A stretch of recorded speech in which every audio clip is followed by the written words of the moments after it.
కేసీఆర్ మాటలు వక్రీకరించి తప్పుడు ప్రచారం చేస్తున్న రేవంత్ రెడ్డి, నిరంజన్ రెడ్డి విమర్శలు.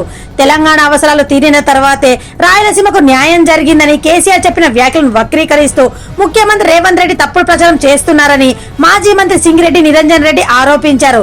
రేవంత్ చేసిన వ్యాఖ్యలు పిచ్చి పిచ్చిగా ఉన్నాయని, చంద్రబాబు నీళ్లు తరలిస్తుంటే కేసీఆర్ దావతిచ్చాడనే విమర్శలకు ఆధారమే లేదన్నారు.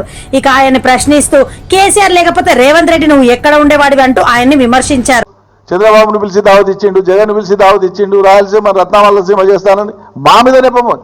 ఎందుకు చెప్పిండు కేసీఆర్? చెప్పిండు, ఇలా చెప్తాడు, రేపు కూడా చెప్తాడు బరాబర్కి. ఎందుకు చెప్తాడు, ఏం చెప్తాడు కేసీఆర్? తెలంగాణ ప్రాంత ప్రయోజనాలు నెరవేరినాక, ప్రాథమికంగా మా ప్రయోజనం నెరవేరినాక, మా ఆకలి తీరినాక, మా దప్పు తీరినాక, మా సాగుబడి వెళ్ళినాక తప్పకుండా మిగిలిన నీళ్లు ఇతర క్షామపీడిత ప్రాంతాలకు పోవాల్సిందే, రాయలసీమ ప్రజలకు కూడా న్యాయం జరగాల్సిందే.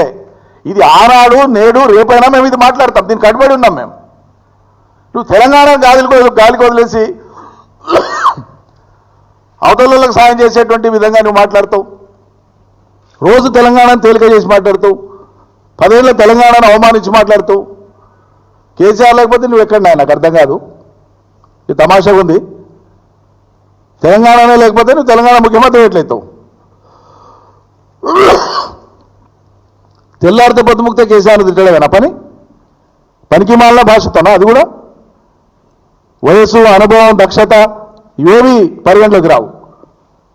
అంత హేళన చేసి అంత కడుపులో తీవ్రమైన విషయంతో మాట్లాడితే కానీ నీకు అది తృప్తి జరగదా?